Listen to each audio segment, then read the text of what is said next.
extraordinary feat of engineering must unfold to get the cargo off the ships and onto the nation's store shelves. But a new wave of mega-sized container ships now under construction will make that job even tougher. Can longshoremen, the dock workers who already do one of the most dangerous jobs in America, carry the extra load? Look out for the mega container ships, this time on Extreme Engineering.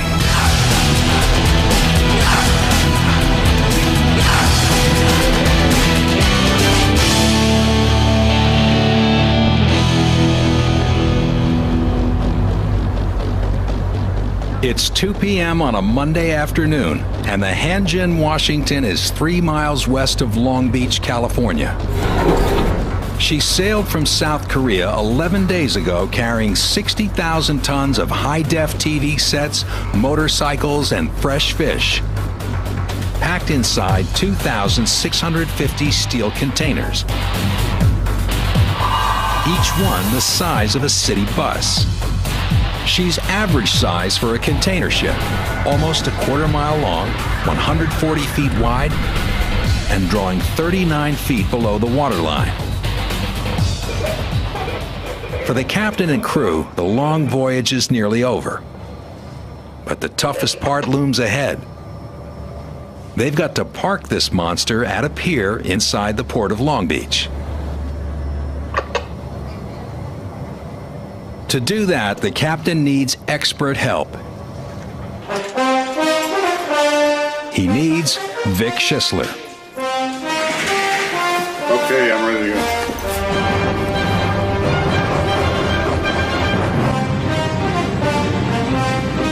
Don't let the business suit fool you.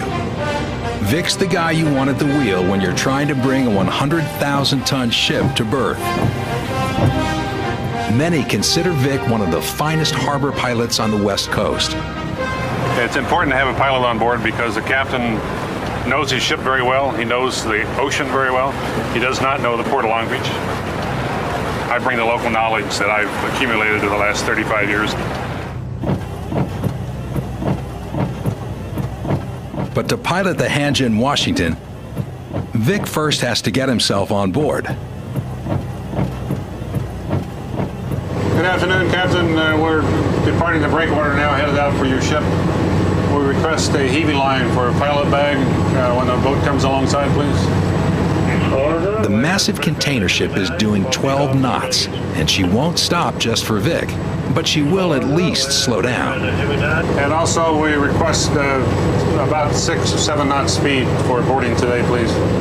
Boarding speed at 6-7 knots. Max 6-7 knots. Thank you.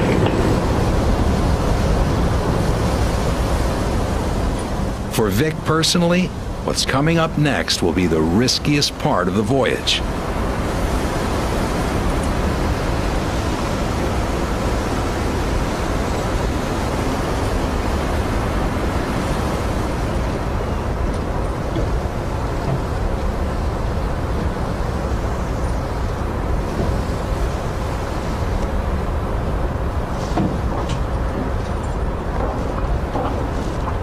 Wearing leather dress shoes doesn't make the climbing easier.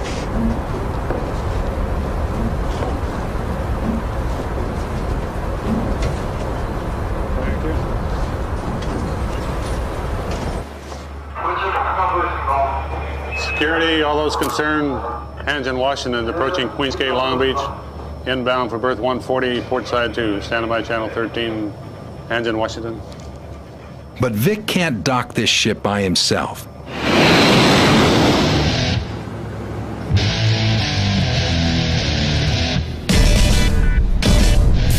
He needs help from the new marshal in town, the Marshal Foss. The most powerful tractor tugboat on the entire West Coast. Just 98 feet long, she packs a screaming 6,250 horsepower in her twin engines. Captain Mark Walsh can turn her on a dime.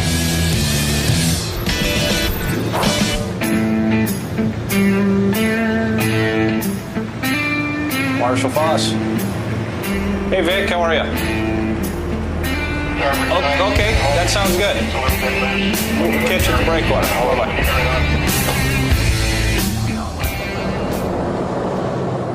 The stern is the hardest part of the ship to maneuver, so that's where Vic wants Mark to attach his tow line.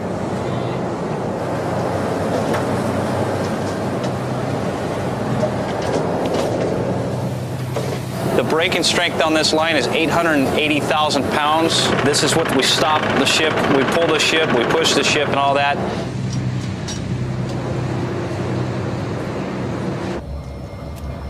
Now, Vic is ready to maneuver the big ship.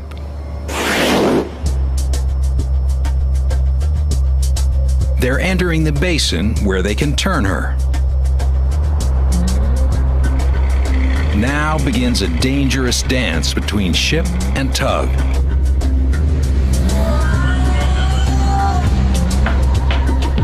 Vic's got just 100 feet of elbow room to rotate the ship 220 degrees.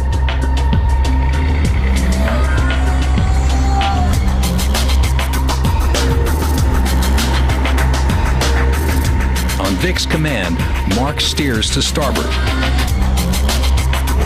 Marshal Foss, let's stop the jackknife at direct pull and make it for you.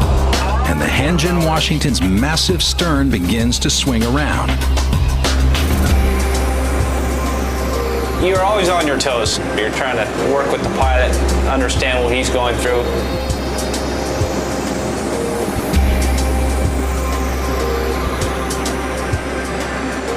Vic uses a small engine in the bow to help propel the ship around. Marshal, go to 45 now. He's almost completed the turn, but the trickiest part still lies ahead. He must guide the ship backwards to parallel park behind another Hanjin Company vessel already tied up.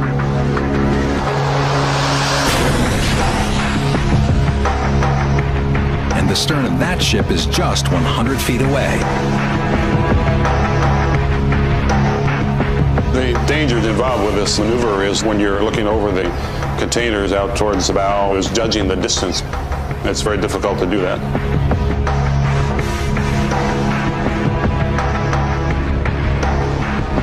He's making judgments based on markings on the dock. We want to try to get the bridge at the 500-foot mark on the dock. Yeah.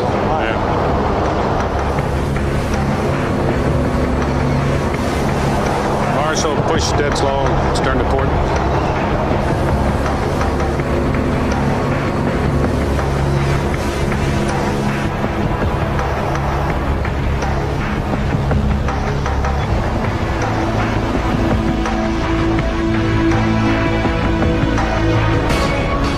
Okay, Captain, good position. Welcome to Long Beach, sir.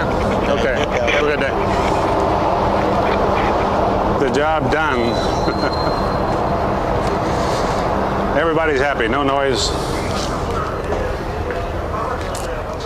But one day soon, Vic's job is going to get much harder because the ships are getting bigger. At Denmark's Odense shipyard, one of the new generation of mega container ships is nearly completed.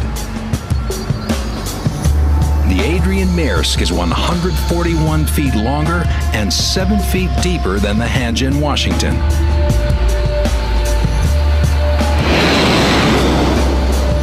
More important, she can carry an extra 650 containers. Why the urge to build bigger and bigger ships? Simple economics. The more containers a ship can carry, the lower the shipping cost per container. Which is why, in the adjacent dry dock, workers have begun to construct her sister ship. This new vessel, she doesn't have a name yet, will be capable of carrying an astounding 3,300 containers. It's going to take workers 3 more months to finish building her, if they can stay on schedule. The work itself will be extremely difficult, but the process is easy enough to understand.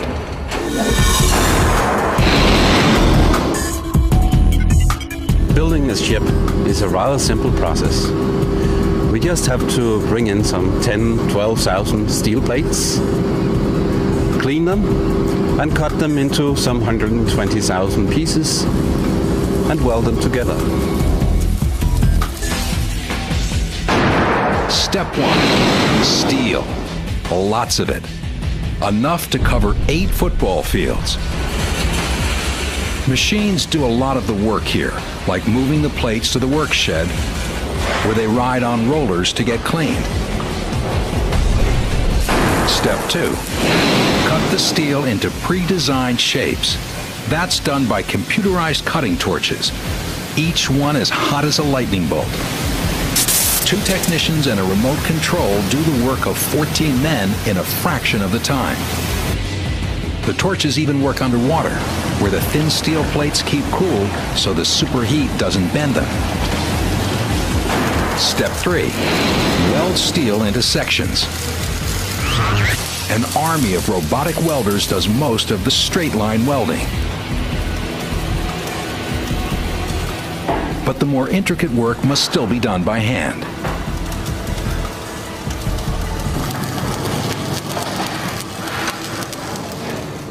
These enormous honeycomb-like structures will form the ship's skeleton. Without them, the hull would crumple under the tremendous weight of the containers and the pressure of waves. When all the sections are assembled, this container ship will be the longest in the world. And an enormous challenge to container ports like Long Beach, where the Hanjin Washington has just tied up. Now she's less of a ship and more of a giant warehouse at one end of a huge assembly line. Most of her containers must be offloaded and sent by truck and train to destinations across the country. At the same time, she'll be loaded with new containers destined for other ports. Almost 1/3 of U.S. imports go through the ports of Long Beach and nearby Los Angeles. 11.3 million containers on approximately 8,000 ships every year.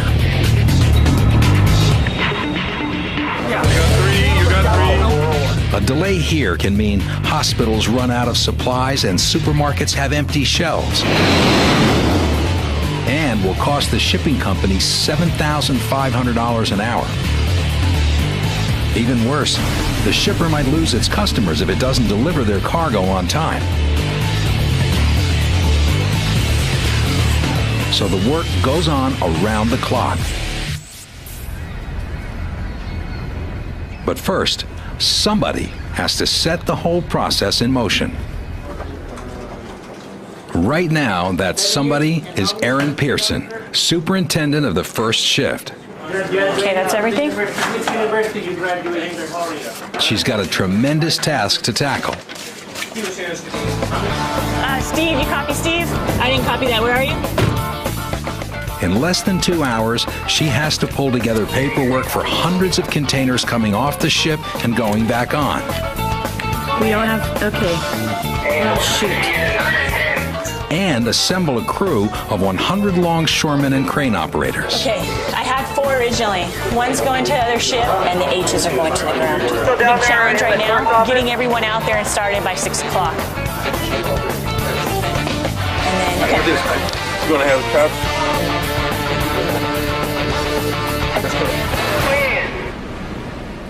She makes it. It's Monday at 6 p.m. and night has fallen as she heads out to the ship. The 48-hour countdown has begun.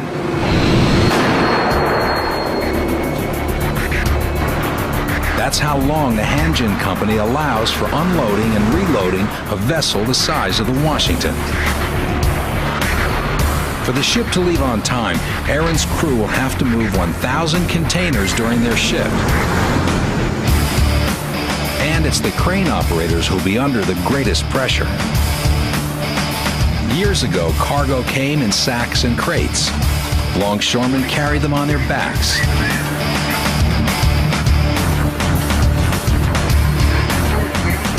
Today, everything's in containers, and the heavy lifting gets done by state-of-the-art gantry cranes that cost $7 million apiece. With their 200-foot-long arms, they can reach across the bows of even the new megaships.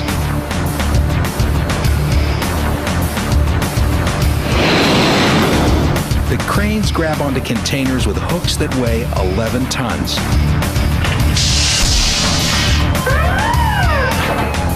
Four latches lock into the container's corners before it's swung high into the sky. Those latches are all that's holding it.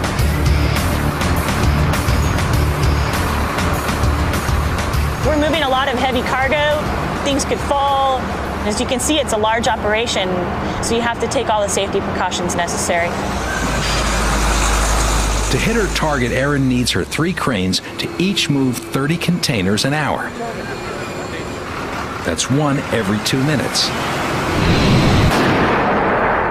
But tonight, things are falling behind schedule. We got kind of a slow start tonight. Hopefully by the end of the night, we'll be closer to about 28 moves per hour, which would be a decent start for us. And we'll monitor it as we go. As tough as Erin's job is now, it's only going to get tougher when the megaships arrive. She'll have to monitor even more cranes and more people. To carry more cargo, the new megaships will need more power. In Denmark, they're working on the crankshaft for the new ship's diesel engine, which will deliver a staggering 93,000 horsepower. Weighing 2,100 tons when fully assembled, it will be the world's largest ship engine. So big, it had to be made in 3 sections. Today, they're preparing the crankshaft to receive the engine block. The liquid sealant should ensure an airtight fit. They're going to need a powerful crane to do the lifting.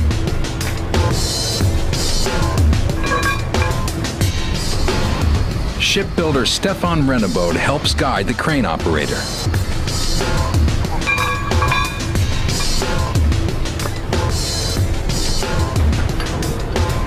"375 feet up in the crane cabin, operator Kjeld Madsen gets the word to go.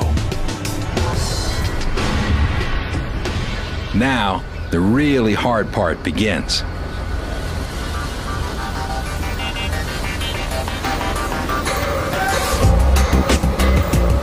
The 2 sections have to fit together with the precision of a Swiss watch.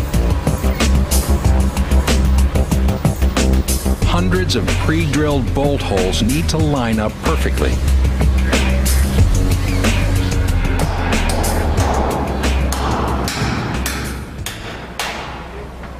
But the first bolt won't go in all the way.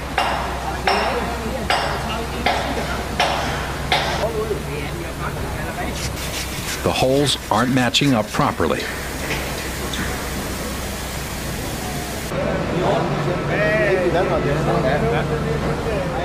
The sections are 15 millimeters out of alignment. They're going to have to try to shift the engine block. We try to move it up again, and then we start from the middle, go out. We have a little problem on the middle of it. Det skal være talje på. Holder! Vi sætter en talje på over på den anden side, så giver vi lige besked om, hvor meget vi trækker. Hvor meget kan jeg have her? 1 millimeter more. Hvad sker der med håndtaget? 1 millimeter more. 1 millimeter more. Ja, så sætter jeg jo lidt farligt. Prøv at se håndtaget. After an hour, they're ready to try again. This time, the bolts go through. They have just 6 more days to install the rest of the engine.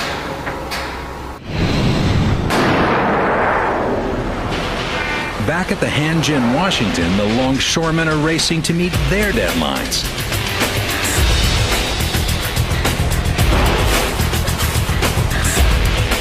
The container yard is filling up as Jeff O'Donnell, superintendent of the day shift, begins his rounds.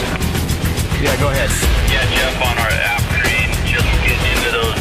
On a day like today, we've probably got close to 1,000 containers that are going to be going into the yard.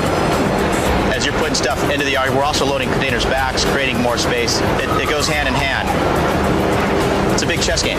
We've got a lot of players involved with the chess game trying to make it happen, so it gets crazy. On the ship's main deck, Jeff and his ship boss, Eric, go over the day's schedule. Containers must be loaded and unloaded in proper sequence. If too many containers get taken off one side of the ship, she could become unbalanced and even roll over. It's Eric's job to make sure the crane operators get it right. Eli, you wanted to stack a 3 high? And that no one gets hurt by flying containers. And 100-ton hatch covers slamming shut.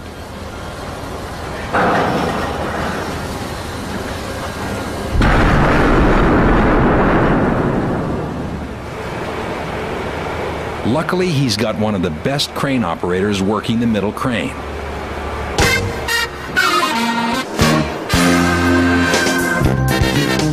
James Moses, a 34-year veteran.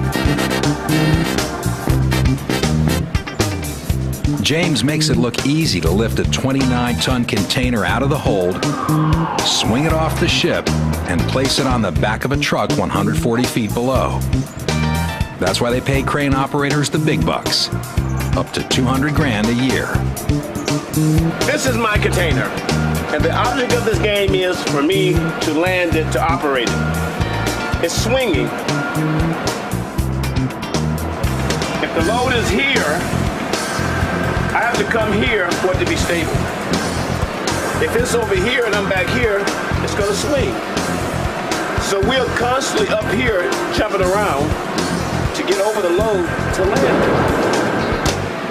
Now let's do it for real.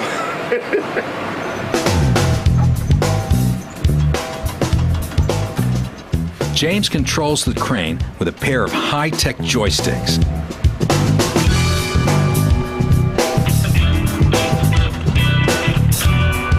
I drop them all by eye with depth perception and load coordination, a good signal man on the ground. Sometimes we lose them, they fall overboard, and sometimes it can be $1 million worth of computer parts. You just don't want to do that.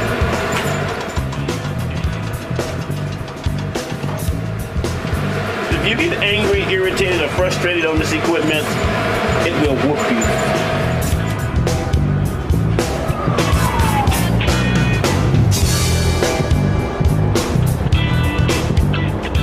When the new mega ships come in, James is going to need every bit of his patience and skill.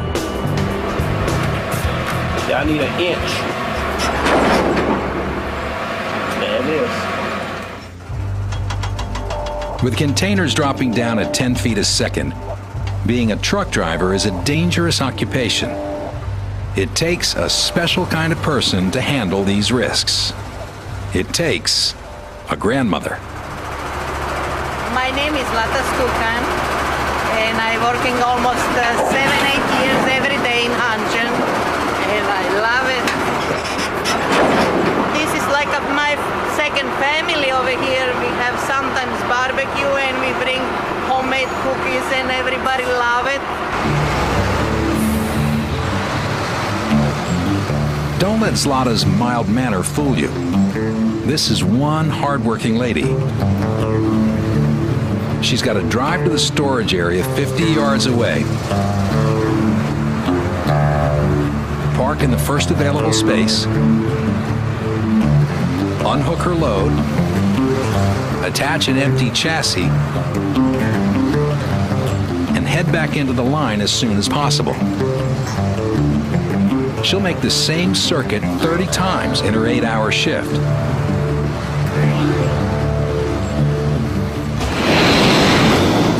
It'll take a total of 24 trucks, not all of them driven by grandmothers, to unload and reload the Hanjin, Washington.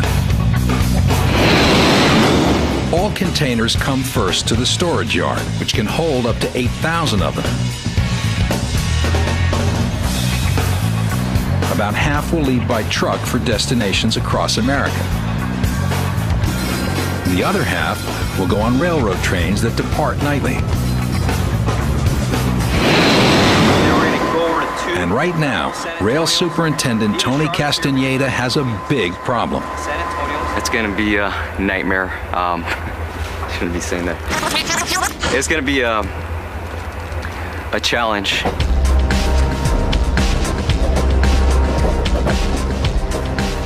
There aren't enough empty railroad cars to handle all the containers that need to go out on today's trains. We're going to be maybe running an hour and a half behind. Our trains might end up on the short side today because we're not going to be able to load everything that we want to load today. The crew has to stand around doing nothing. We're not getting any production done, so we're losing time, we're losing money, we're falling behind. It just is a snowball effect. This cargo has to move. 530 of these containers came off the Hanjin, Washington. If they're not on a train by day's end, it will cause a delay all down the line. Finally, an hour later, there's some good news on the phone. Well, it looks like he's got his signal. He's getting ready to pull forward because there we go. Now the pressure's on the yard crew. They've got just 6 hours, not the regular 8, to load the containers onto the trains.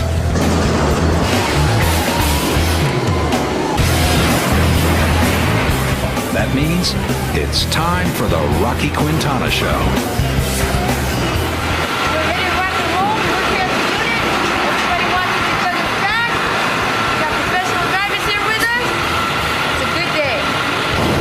A longshoreman since 1998, Rocky needs all her bravado to handle one of the most dangerous jobs on the waterfront. To secure the top containers to the bottom ones, she has to insert a locking mechanism at each corner. We have to go from car to car, jumping up and down on the rails, so you have to be in pretty good shape to do this job.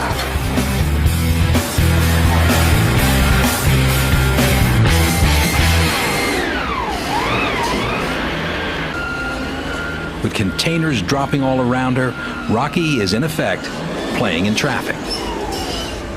You have to stay focused because one false move or if you're preoccupied, that could mean today you're not going to go home. By lunchtime, Rocky and the gang have loaded only half the day's quota.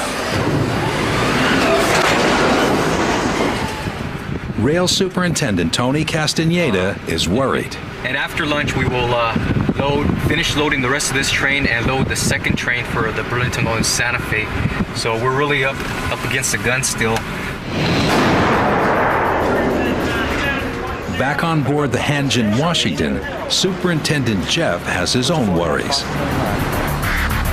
His crew's been working as fast as safely possible, but with less than 25 hours to go, he's behind schedule. It's right about 5 o'clock right now. It's going to be real rough finish, I'm thinking right now. It's going to be tight. If he can't figure out a way to get more containers off and on board quicker, his ship may not sail on time.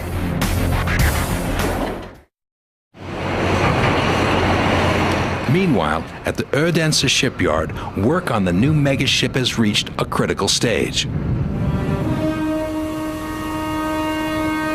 They must attach the bulb-shaped structure to the ship's bow, where it will reduce the impact of oncoming waves.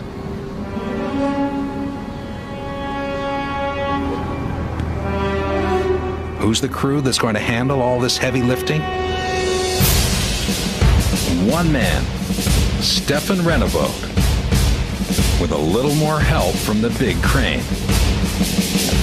Right now we're gonna lift the section up and turn it 45 degrees and then put it on the ship. There's a hay. Stefan radios to Kjeld high up in the big crane to start lifting.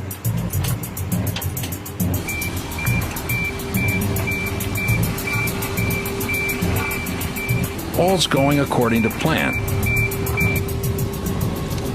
Until Stefan notices something wrong. The welders forgot to cut off 2 extra steel beams. So Stefan has to light up.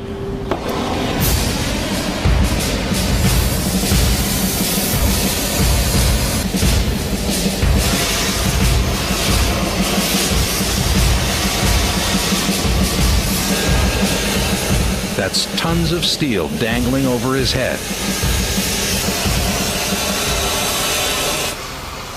He's got a lot of trust in the crane operator.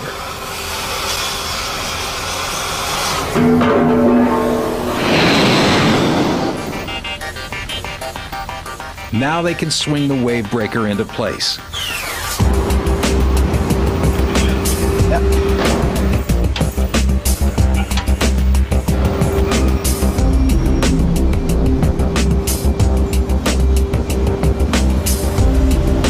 And the pieces can finally be welded together. It's the enormous size and scale of these ships that makes them so difficult to build and such a problem for ports like Long Beach. To accommodate the new vessels, it's not enough to just buy some new cranes. The whole harbor is going to need a major makeover to the tune of $2 billion. The Port Authority is extending Pier T by 3 football fields so that it can provide room for a total of 4 megaships. And that means a whole lot of work for the dredging crew. We just dig, and that's what we do, and we like it.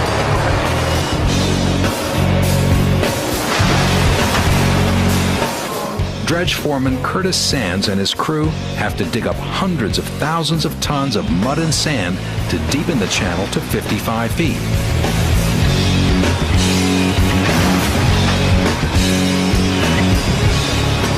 Otherwise, the megaships would scrape bottom.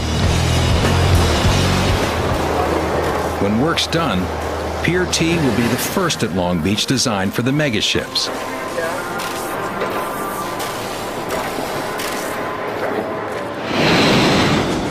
Those ships will send more containers to the rail yard, which already has its hands full.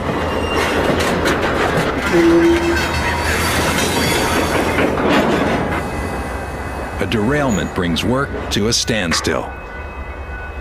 They changed this wheel, and I don't think they set it down on the track, and so when they pulled on it, it pulled right off the track. They drug it about, I don't know, 1,000 yards. Luckily, the engineer was watching his mirror and he saw smoke coming out and he stopped the train. At this point in time, changed the set of wheels and didn't set the wheels back down onto the track. So we've got a derailment. They'll have to lift the derailed car off the track so that the train can get moving again. The delay will cause Tony's crew to fall short of the day's quota of 530 moves. I thought we had salvaged the day. We're only maybe 70 moves short of a regular day. Today's been an excellent day. As a matter of fact, I'm going to take tomorrow off. Luckily, a shortfall this size won't slow down work on the Hanjin Washington, where Jeff and his crew are nearing the end of their 8-hour shift. They've managed to offload and reload their quota of containers. If the night crew can just keep up the pace, the Hanjin Washington may sail away tomorrow on time. But that's a big if. Back in Denmark, they're halfway through building the new ship, with months of hard labor ahead. But 50 yards away, her sister ship, Adrian Maersk, is almost completed. But the key mission of a container ship is to carry cargo. And this morning, shipbuilders Bo Christensen and Lars Conradsen have to conduct a crucial test of the ship's cargo holds.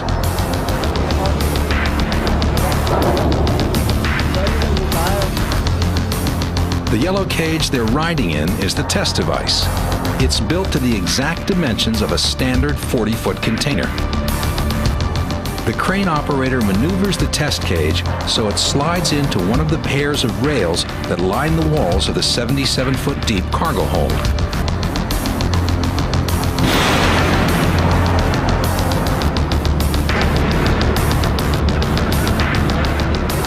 The containers can be stacked 9 deep.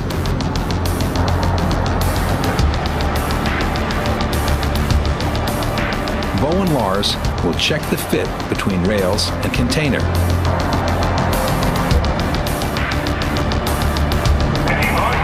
No more than 4 millimeters clearance on either side, or they'll have to cut off the rails and reposition them, which could delay the completion date. They also measure the distance between the rail and the reference point on the container. Anything between 39 and 27 millimeters is fine. Have you got the right measurement?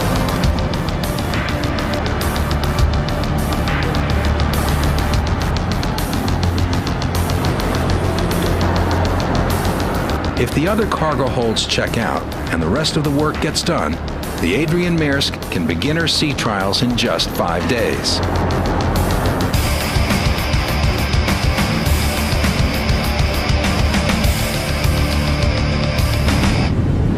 But to reach the sea, they'll first have to maneuver the ship out of the tiny harbor, and that's going to be extremely difficult.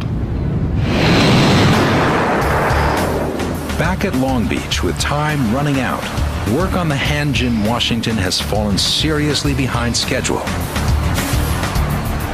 Jeff, the day superintendent, is going to have his hands full trying to finish on time. It's not going good.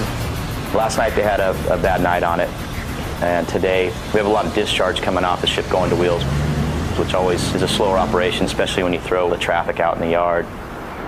And we'll be discharging up till probably 1700 today, 5 o'clock. So, and that's on a finish up. That's a little scary because we call them must makes. We have to get the cargo off the ship and get all the cargo on the ship. So it'll go down to the wire.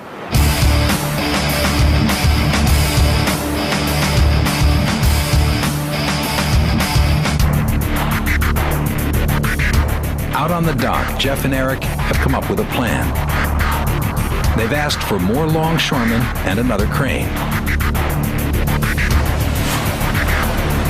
Now Jeff thinks he'll have a fighting chance to meet the schedule. Back in Denmark, the Adrian Maersk is getting ready to depart for her sea trials.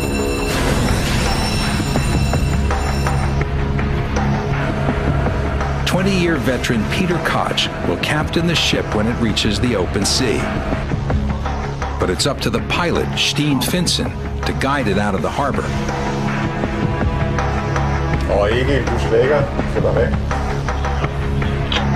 The challenge here is that it's an enormous, huge ship, and the way we have to take it out is very bended and it's very narrow, and we have some limitations with wind and current. The harbor is too shallow to start the propeller, so the ship will be moved out by tugboats.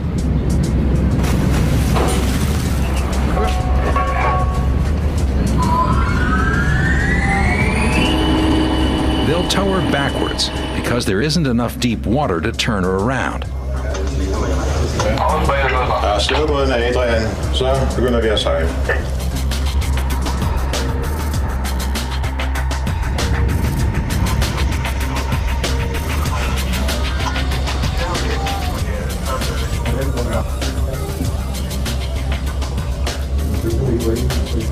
The first hour passes without incident. 30 grader styrbord. 30 styrbord.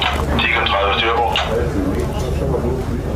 But the toughest part of the trip lies straight ahead.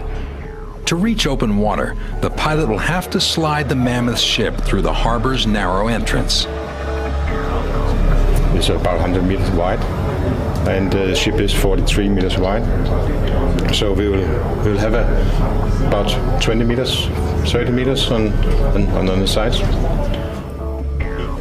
And as if that weren't difficult enough, they'll also have to wait for the tides to be just right. If the current is coming in with a level about 1 knot, it's almost impossible to get out because it is working against the turn we have to do. Yeah, finally, the pilot says it's time to go. As the tugs rev up their engines, Captain Koch has his concerns. It'll be nice when this is over and then can start to breathe more freely. The tugs are doing just 3 knots. Even sped up 300 times, the enormous ship takes 15 seconds to go by.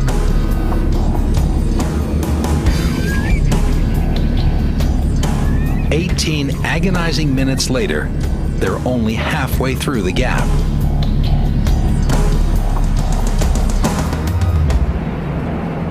Finally, looking back over the ship's bow, the captain can see the harbor recede. They're through. If everything else goes well, the Adrian Maersk will begin calling at container ports around the world in just a few weeks.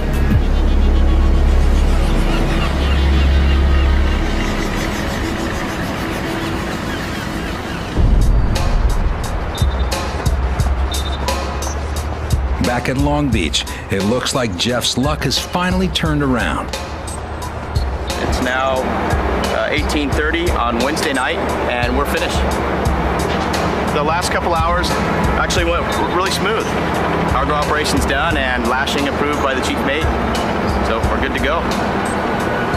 That's it. All completed.